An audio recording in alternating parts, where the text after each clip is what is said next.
आखिर बिहार में बेटियां दरअसल बेबसी सा महसूस क्यों कर रही हैं, चाहे वो दिल्ली की बेटी हो या फिर हिंदुस्तान के किसी भी राज्य की भी हो। अभी देखिए पटना में क्या हुआ, नीट छात्रा के साथ दुष्कर्म भी हुआ, उनका मर्डर भी हुआ, हत्या हो गया। लेकिन उसके बाद जो है जांच पड़ताल के नाम पर झुनझुना पकड़ा दिया जा रहा है। उनके परिवार को सीसीटीवी कैमरे लगाने पड़ रहे हैं। सदन चल रहा, नीतीश कुमार के पास जवाब नहीं है कि आखिर उन्हें इंसाफ कैसे मिलेगा। जून जी मेरे साथ मौजूद है। मैम, आप बेटियों को लेकर तो एक से बढ़कर एक बयान आपने दिया, चाहे वो अंकिता भंडारी हो या फिर हाथरस की बेटी हो या फिर बिहार की बेटी हो। आखिर उन्हें हमेशा जो है अन्याय का ही सामना करना पड़ता है, न्याय नहीं मिलता है। मंत्री एक तरह के बयान देते हैं कि भाई आज न कल इंसाफ मिलेगा, सीबीआई फलना ढेकान जांच होता है, लेकिन नहीं मिलता। बेटियां करे तो क्या करें? बेटियां करे तो क्या करे? बेटियां करे तो करे वही करना पड़ेगा जो फूलन देवी ने किया था। यही हालत कर दिया इन लोगों ने। जिस देश के अंदर कानून का राज है, जिस देश के अंदर हम कानून को मानने वाले लोग हैं, लेकिन उसके बाद बेटियों को मजबूर किया जाता है कि तुम लोग जो है तुम मजबूर हो। हम कानून को मानते हैं, हमारी रक्षा कौन करेगा बताइए? हम लोग टैक्स देते हैं, ठीक है। और ये लोग जो मौजूदा सरकार है, सरकार इसीलिए बनते हैं, इसीलिए बन के आए हैं क्योंकि बेटी बचाओ बेटी पढ़ाओ इनका स्लोगन है।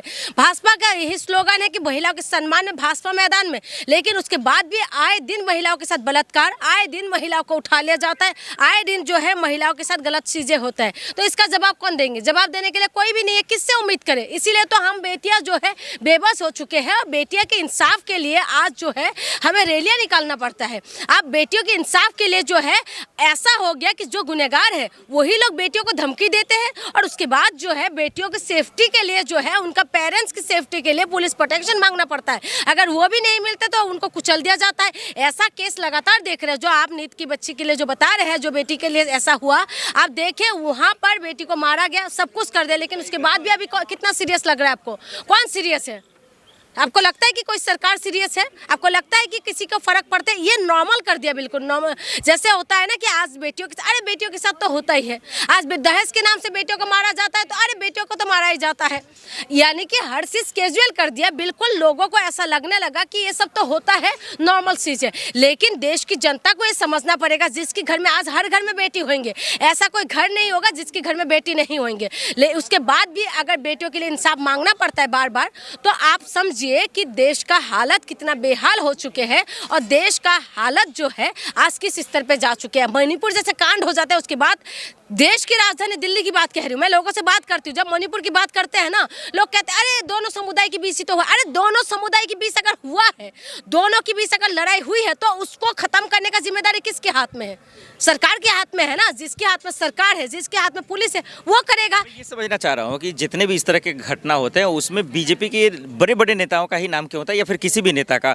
अगर उत्तराखंड की बात करें तो दुष्यंत गौतम जो वीआईपी माने जाते हैं। अभी बिहार में बात कीजिए तो नीतीश कुमार के बेटे पे ही आरोप लग रहे हैं। मंत्री के नाम पप्पू यादव ने गिना दिए, फिर भी कोई कार्रवाई नहीं। मैं वही तो क्यों करेगा कार्रवाई? जब पुलिस उनके हाथ में, कार्रवाई कौन करता है? हम सबसे पहले जो है एफआईआर करवाने जाते हैं। फर्स्ट इन्फॉर्मेशन जिसको देने के लिए जाते हैं वो पुलिस होता है, और पुलिस के बाद ही आगे की कार्रवाई होते हैं। फिर उसके बाद आप मांग करते सीबीआई का, आप मांग करते कि नहीं इन्वेस्टिगेशन अच्छे से होना चाहिए। तो आपका सीबीआई, जब पुलिस जिनके हाथ में है, पुलिस तो देखो, पुलिस अपना काम अगर करने पे आ जाए तो गरे मुर्दे भी उखाड़ लेता है, इतना मुझे पता है। पुलिस के ऊपर दबाव होते हैं, खाकी वर्दी में दबाव होते हैं, खादी का जो खादी पहन के घूमते हैं ना, ये लोग दबाव देते हैं। इसी वजह से पुलिस अपने कामों को पूरी तरीके से नहीं कर पाते। दुख की बात यह है कि आप देखिए, आप कह रहे हैं कि नाम आ रहा है, नाम तो सबका आ रहा है। प्रज्वल रेवन्ना का देखिए क्या हालत हुआ, कुलदीप सिंगर को देखिए। फिर उसके बाद ये लोग सारे तो बलात्कारी भरे पड़े हैं ना। तो आपको क्या लगता है जो बलात्कार करके ये लोग इंसाफ देने वाली बात है? एक बलात्कारी का मानसिकता क्या होता है? एक बलात्कारी का मानसिकता यही होता है कि कैसे बलात्कार कर पाए, कैसे महिला को नोच पाए, ये उसी में दिमाग लगाएगा ना। ये बेटियों के अच्छे के लिए काम करेगा? नहीं करेगा ना। बीजेपी ये भी तो कहती है कि भाई जो गलत करता है हम उसको जेल में डाल देते हैं, चाहे कुलदीप सिंह सेंगर हो या चिमयानंद हो, जो अगर गलत कदम उठाता है हम जेल में डाल देते हैं। जेल में डाल देते हैं, उसके बाद जो है पैरोल में बाहर भी लेके आ जाते हैं। यही लोग ही तो आते हैं। आश्रम बापू कौन है? आश्रम बापू के ऊपर पॉक्सो एक्ट लगा हुआ है, और पॉक्सो एक्ट के अनुसार ये लोग जो है जेल के अंदर है, लेकिन बार बार पैरोल में बाहर निकल रहे थे। राम रहीम कौन है? राम रहीम के अंदर बलात्कार के आरोप, हत्या के आरोप यानी कि कोर्ट ने साबित कर दिया, लेकिन उसके बाद भी ये लोग बार बार बाहर निकल के आते हैं। क्यों निकल के आते हैं ये लोग? इसीलिए निकल के, ये कौन है? किसकी सरकार में ये सारी चीजें हो रहा है? तो इसीलिए मैं कह रही हूँ, जो लोग इस तरीके से लगातार जो है ये लोग यही सब चीजें करते रहते हैं, तो इसीलिए किसी से उम्मीद नहीं कर सकते। सकते, और जो बलात्कारी लगातार बलात्कार करते तो इनसे इंसाफ क्या करे। चोरी से जो चोरी करने वाले उनसे उम्मीद कर सकते कि चोरी करे आप बच जाएंगे। जो जिस चीज़ों में माहिर है वो वही चीज़ करेंगे। जो जिस चीज़ों में आगे आप उनको मंत्री बना दिया है तो उनसे क्या उम्मीद करेंगे। आप उनसे उम्मीद कर सकते कि ये लोग जो है हमारे हित के लिए काम करेंगे। इनके ऊपर बलात्कार के आरोप लगे हुए हैं और उसको हम लोग मंत्री बना के बिठा। अभी अपने बिहार की बात करें ना, बिहार में एक अभी क्या नाम था उनका, जिनकी वीडियो वायरल हो रहा था चुनाव से पहले उनको लोगों ने 1 लाख से भी ज़्यादा वोट से जिता दिया। आप बताइए फिर क्या कर लेंगे। क्योंकि इसी नहीं मैथिल ठाकुर नहीं, और एक थे ना, क्या नाम था उसका, तो उसको जिता दिया। और उसके बाद आप उम्मीद करते कि महिला सुरक्षित होंगे। जिस देश के अंदर महिला उनकी नाक के नीचे उठा लिया जा रहा है, विधायक अश्लील वीडियो जो लीक हुआ था उसके बाद उनको वो जीत गया। आप बताइए जिस देश के अंदर लगातार जो महिला गायब हो रहा है, इन्हीं की राज्य के अंदर, गुजरात के अंदर 40 से ज़्यादा महिला गायब हो रहा है, मध्य प्रदेश के अंदर जो है महिला गायब हो रहा है, दिल्ली के अंदर बच्चियां गायब हो रहे हैं, महिला गायब हो रहा है, इन्हीं की नाक के नीचे, और यहाँ पर सारी बीजेपी की सरकार है। उसके बाद ये लोग कहते हैं कि नहीं हम बेटियों की सुरक्षा किससे उम्मीद करते हैं। आप लगातार देखिए ना, असम, आप मणिपुर के अंदर क्या कांड हो गए। उसके बाद ये लोग क्या करते हैं कि 1-2 समुदाय के अंदर ये हो रहा है और ये आपस में लड़ा के खत्म कर देते सारी चीजें। इसीलिए मैं कह रही हूँ उम्मीद किसी से भी नहीं है। आज कहते हैं ना रेलवे स्टेशन में चलता रहता है कि अपने सामान का जो है ध्यान आप खुद रखिए। तो ऐसे ही अपनी बच्चों का जिम्मेदारी आपके खुद के पास है। आप जो टैक्स देते हैं ना, तो आप उम्मीद करिए कि आप टैक्स की वजह से आपके बच्चे सुरक्षित होंगे। आप ये उम्मीद मत करिए कि आप अगर टैक्स की चोरी करेंगे तो आपके पास ईडी आ जाएंगे। लेकिन अगर आप मांग करेंगे कि हमारे बच्चे सुरक्षित क्यों नहीं है, तो आपके पास जो है ना, आपको उल्टा पुलिस थाने के अंदर बंद कर दिया जाएगा। हुआ भी जब नीट छात्रा की बात हो रही है तो पूर्व IPS हैं अमिताभ दास, उन्होंने नीट छात्रा को लेकर सवाल उठाया, उनको जेल में डाल दिया, ईडी से भेज दिया। पप्पू यादव ने सवाल उठाया, उनको आधी रात में जेल उठा कर। तो जिनको जेल में डालना चाहिए उनको जेल में नहीं डालना है, जिनको नहीं डालना चाहिए उनको जेल में। तो सरकार इनकी है ना, सरकार जिसकी है, जिसके आप एक बात बताइए, अभी अंकिता भंडारी के लिए पूरा उत्तराखंड रोड पे आ गए। तो हमें सरकार मजबूर में जाके अब CBI इन्वेस्टिगेशन किया, लेकिन उनको बचाने की कोशिश कौन कर रहा है? कौन करे? सरकार में बैठे हुए लोग ही अगर बलात्कारी का साथ देगा तो बच्ची का इंसाफ कौन देगा? और आप जो कह रहे कि उनको पप्पू यादव ने मांग उठाए तो उनको अंदर कर दिया, तो सारी चीजें यही पेश इधर ही तो फंसा हुआ। आपको क्या लगता है? आप लड़का है, लेकिन एक कड़वी बात मैं बताती हूँ, हम भी बाहर निकलते हैं, हमें पता है जो नेता मांग करते रहते हैं ना, जो नेता बेटियों की बचाने की माइक में चिल्ला के बोलते हैं ना, एक बात बताऊं, उसके पास अकेले महिला जाके मिले तो पता चल जाएगा वो साला क्या है।